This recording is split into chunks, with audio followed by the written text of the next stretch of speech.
अस्सलाम वालेकुम, I am हाफजा Aliza Yakub, clinical psychologist. आज की वीडियो में हम स्टडी करने लगे इंसेफेलाइटिस। इंसेफेलाइटिस क्या होता है कि basically inflammation of brain due to viral infection. इसमें क्या होता है कि ये एक ऐसी डिज़ीज़ होती है जिसमें जो ब्रेन है वो इन्फ्लेमेट कर जाता है, यानी कि स्वेल हो जाता है due to viral infection.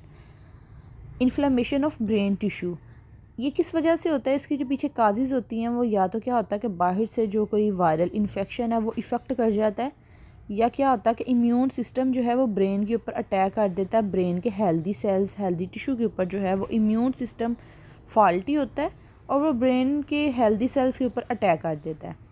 Encephalitis की टू टाइप्स है, primary encephalitis and secondary encephalitis. Primary वही है कि जो कि वायरल इन्फेक्शन की वजह से हो जाता है, कि प्राइमरी कोई वायरल इन्फेक्शन हुआ है जिसकी वजह से क्या हुआ है कि ब्रेन जो है वो इन्फ्लेमेट कर गया है, ब्रेन के जो टिश्यू हैं वो इन्फ्लेमेट कर गए हैं, स्वेल हो गए हैं। इसे कहा जाता है प्राइमरी इंसेफेलाइटिस। सेकेंडरी इंसेफेलाइटिस क्या है कि कोई इन्फेक्शन वगैरह आया है, फॉल्टी जो इम्यून सिस्टम है उसने उसकी वजह से क्या किया, ब्रेन के जो हेल्दी टिश्यू हैं, हेल्दी सेल्स हैं, उनके ऊपर उसने अटैक करना शुरू कर दिया। उसे कहा जाता है सेकेंडरी इंसेफेलाइटिस। इसकी वजह से अब जो सिम्टम्स आते हैं उसमें आ जाता है फीवर होता है, हेडेक होती है, सीज़र होते हैं, झटके लगने लग जाते हैं, जो इंडिविजुअल है उसे नोज़िया, वोमिटिंग, इरिटेबिलिटी होती है, यानी कि जो इंडिविजुअल्स होते हैं वो इरिटेट हो रहे होते हैं, ट्रिमर्स, लॉस ऑफ कॉन्शियसनेस, के कॉन्शियस के अंदर नहीं रहते इंडिविजुअल, कोमा में भी जाने का ख़दशा होता है, या कोमा में भी चले जाते हैं, पैरालिसिस हो जाती है। इसके अलावा मसल वीकनेस होती है, बॉडी स्टिफ हो जाती है और हेलुसिनेशंस भी होने लग जाती हैं। इंसेफेलाइटिस जो है ये एक ऐसी वायरल डिजीज़ है जो किसी भी एज के अंदर इंसेफेलाइटिस ऐसी डिजीज़ है जो किसी भी कल्चर के इंडिविजुअल को हो सकती है, किसी भी एज की या किसी भी जेंडर के इंडिविजुअल को हो सकती है, और ये डेथ तक जो है ना वो इंडिविजुअल को ले जाती है। अब हम देखने लगे हैं common viruses date can cause encephalitis के। कौन से कॉमन वायरसेस हैं जिनकी वजह से जो है वो इंसेफेलाइटिस हो सकता है? उसमें आ जाता है जैसे कि मम्स हो गए, एप्स्ट्रीन हो गया, बेयर वायरस हो गए, HIV हो गया और सेटोमेगल वायरस हो गया। इसे डायग्नोस किस तरह से करते हैं, कि चेक किस तरह से किया जा सकता है कि इंडिविजुअल को इंसेफेलाइटिस है या नहीं? उसके लिए क्या किया जाता है, MRI करवाई जाती है, CT स्कैन करवाया जाता है, जिसमें जो है वो नज़र आ जाती है ब्रेन की सारी कंडीशन, के ब्रेन जो है वो इन्फ्लेमेट कर चुका है या नहीं कर चुका। इसके अलावा स्पाइनल पंक्चर होता है। स्पाइनल पंक्चर क्या होता है कि इसमें नीडल जो है वो इंडिविजुअल की बैक में इंसर्ट की जाती है और वहाँ से CSF यानी कि सेरिब्रल स्पाइनल फ्लूइड जो है उसे लिया जाता है और उससे जो है वो चेक किया जाता है, जिसके ज़रिए पता चलता है कि इंडिविजुअल को इंसेफेलाइटिस है या नहीं है। इसके अलावा कुछ लैब टेस्ट होते हैं जैसे कि EEG होगी, इलेक्ट्रॉन इंसेफेलालोग्राम हो गया। जैसे इसके अंदर क्या किया जाता है कि ब्रेन की एक्टिविटी को चेक किया जाता है कि ब्रेन किस तरह से कितना जो है वो वर्क कर रहा है, या ब्रेन की कंडीशनिंग इससे पता चलती है। और अगर वो प्रॉपर वर्किंग नहीं हो रही थी, ब्रेन की एक्टिविटी ख़राब होती है, तो उससे पता चल जाता है कि इंडिविजुअल को इंसेफेलाइटिस है।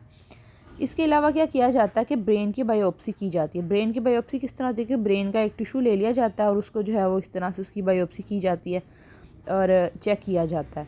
ये तब ये किया जाता है कि जब इंडिविजुअल की कंडीशन बहुत ही ज़्यादा सीवियर हो जाए और ट्रीटमेंट उसके ऊपर इफ़ेक्ट नहीं कर रहा, देन इंडिविजुअल की जो है वो ब्रेन बायोप्सी की जाती है। उसके बाद हम देख लेते हैं कि इसकी ट्रीटमेंट किस तरह से किया जा सकता है। ट्रीटमेंट के अंदर आता है कि इंडिविजुअल रेस्ट करे, पेन किलर ले, इसके अलावा कि ल्यूकवार्म वाटर के अंदर जो है वो इंडिविजुअल बाथ ले। सिडेटिव्स यूज़ किए जाते हैं। सिडेटिव्स यूज़ किए जाते हैं कि जो इंडिविजुअल अग्रेसिव हो रहे होते हैं या रेस्टलेस वो फील कर रहे होते हैं या इरिटेट हो रहे होते हैं, उनकी इरिटेबिलिटी को कम करने के लिए इन्हें सिडेटिव्स यूज़ करवाए जाते हैं। इसके अलावा वेंटिलेशन दी जाती है कि इंडिविजुअल की जो प्रॉपर ब्रीथ वो कर सके, और एंटी कन्वलियंट दी जाती हैं जो कि इंडिविजुअल को सीज़र या झटके वगैरह लग रहे हैं वो उससे जो है वो ख़त्म हो सकें या कम हो सकें।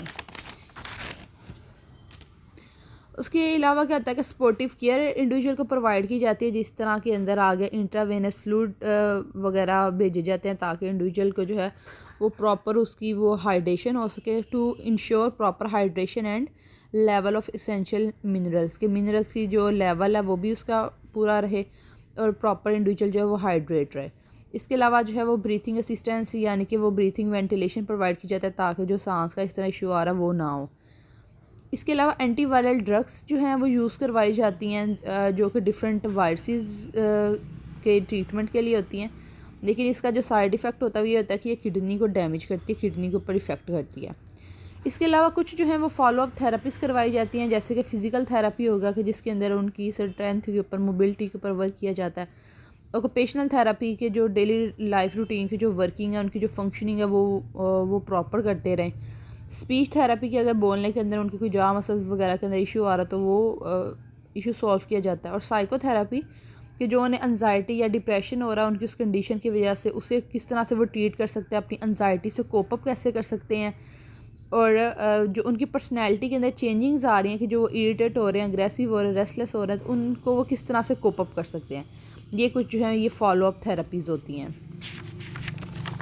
ये थी हमारी आज की वीडियो। उम्मीद है आपको वीडियो पसंद आई होगी। Like the video and subscribe the channel. Thank you so much. Thank you for watching.